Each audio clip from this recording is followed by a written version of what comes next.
Hey there, movie lovers. Welcome back to Rocky Watches Movies. Today we're turning the volume all the way up and cutting loose with the ultimate 1980s crowd pleaser, Footloose.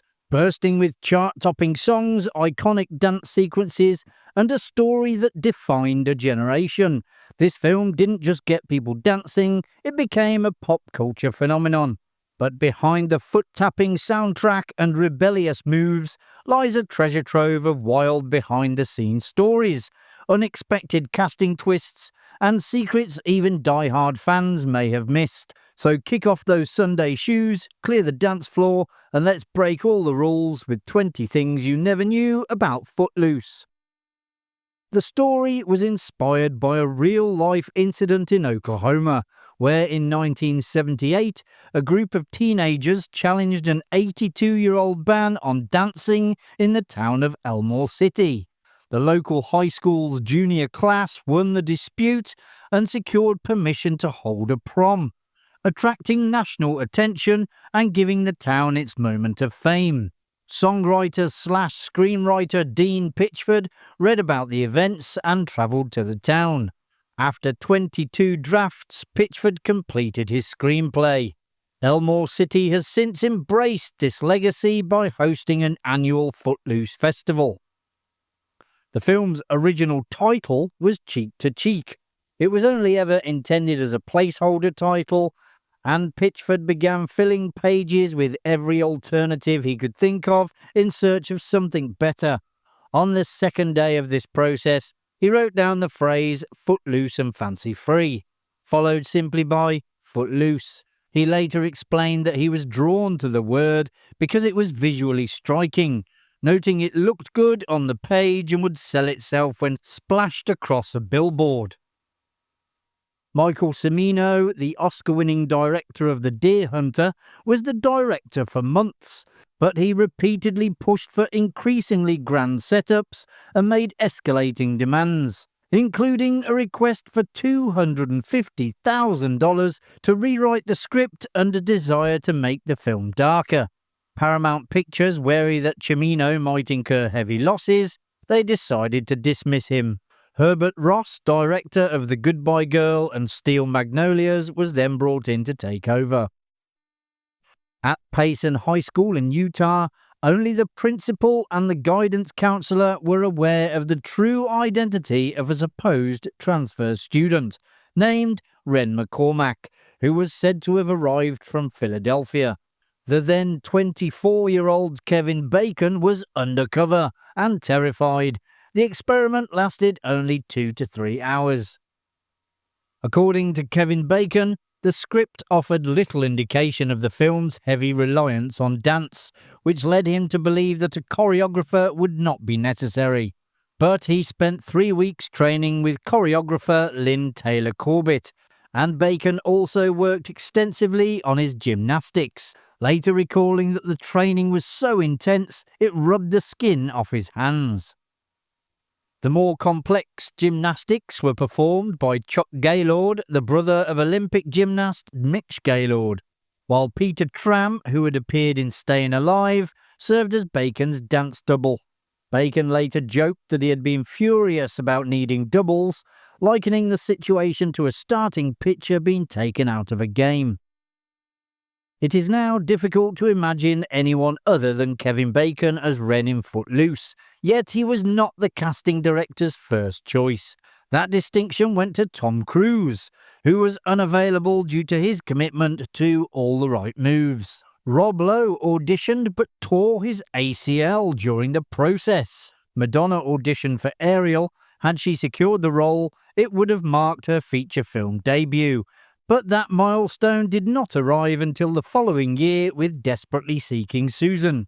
Daryl Hannah was offered the part but declined in order to co-star with Tom Hanks in Splash, leaving the role to be filled by Laurie Singer. Rob Lowe later recalled that he had developed post-traumatic stress associated with anything connected to Footloose after his audition nightmare of tearing his ACL. He described an incident at a party where Kenny Loggins asked him to perform a karaoke duet of the theme song. Lowe said that he refused to take part in anything related to the film, but agreed to sing Danger Zone from Top Gun instead. The Blue Lagoon star Christopher Atkins later claimed that he had been cast as Ren. However, when he met with the producers and the director, he was under the influence of something, before leaving on a holiday where he planned to indulge in even more fun. When he discovered that he had lost the role, Atkins suffered a breakdown and was subsequently hospitalized.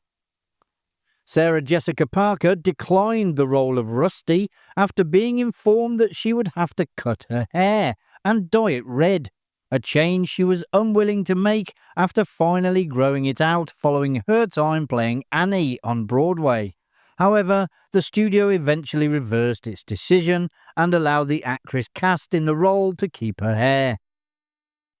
Kevin Bacon has said that he had worn jeans that were extremely tight, but not quite tight enough for certain shots. He explained that they were pinned from behind to make them truly skin tight, adding that the choice was less about sexiness and more about creating a clean line that made the dance moves appear more powerful. Chris Penn had no dance skills coming into the project, so choreographer Taylor Corbett persuaded him to dance by likening it to wrestling, an activity Penn enjoyed and had done himself. Bacon later said that the best dance scene in the film was the moment when Ren teaches Willard to dance. The sequence was originally set to Carla Banoff's song Somebody's Eyes, but the director felt it did not work with the scene.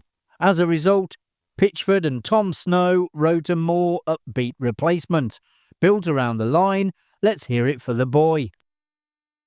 Kevin Bacon's genuine fear of public speaking caused him to break out in hives across his ribs. To help steady his nerves, he was given half a Valium before filming the scene in which Ren pleads with the town council to reinstate dancing. When Pitchford and Kenny Loggins met in Lake Tahoe, Nevada for a songwriting session, both were unwell. Loggins had a broken rib, while Pitchford had strep throat and a 101-degree fever. With Loggins about to fly to Asia, Pitchford masked his illness with throat spray and decongestants so they could finish the song. For 2 or 3 days, both relied on painkillers as they worked it out together and met Paramount's deadline. Director Herbert Ross initially wanted the final scene to unfold in slow motion, but once the film was screened, it became clear that the ending dragged. The sequence was subsequently reshot, incorporating emerging dance styles such as popping and locking. The reshoot took place just 6 weeks before the film's release and cost $250,000. John Lithgow prepared for the role of Reverend Shaw Moore by calling an Assembly of God minister he found in the Yellow Pages while filming in Utah. Claiming loneliness, he asked to talk about Jesus and later said the conversation was invaluable. Though he felt slightly hypocritical, the minister's kindness and persuasion helped him deliver the role's sermons convincingly. Payson High School, where the film was shot, was scheduled to be demolished and rebuilt in 2025. Students executed a massive campaign, including social media efforts, flash mobs, and recreating scenes from the film to convince Bacon to return. And return he did. Kevin Bacon came back to the school to participate in the prom day, tour the school, including his original locker, and address students on the football field. Although he has said he loves the song, Kevin Bacon has admitted that he dislikes hearing it played at parties he attends, as it inevitably leads to expectations that he will perform on demand. He has joked that the moment the track comes on, all eyes turn to him, making him feel as though he is expected to entertain like a trained monkey, rather than simply enjoy the music like everyone else. Both Footloose and Let's Hear It for the Boy were nominated for the Best Original Song Oscar. Neither won though, losing out to I Just Called to Say I Love You by Stevie Wonder for the film The Woman in Red. There was a 2011 Footloose remake directed by Craig Brewer, who co-wrote the screenplay with Dean Pitchford. Brewer aimed to modernise the story while staying faithful to the spirit of the 1984 original. The film updated the music and choreography, but retained the core plot about generational conflict and self-expression. Here are a few noticeable continuity slips throughout the film. In the climactic fight, both Willard's black tuxedo and Ren's red tuxedo are completely caked in dirt, only to be spotless seconds later when everyone returns to the dance. As Ariel moves from the car to the truck, the stereo in the pickup's rear window disappears and reappears between shots. When a brick is thrown into Ren's house, it clearly goes through a ground floor front window. Yet it is later found in the girl's bedroom, which seems to be upstairs. And there you have it, folks. You now know a little bit more about Footloose.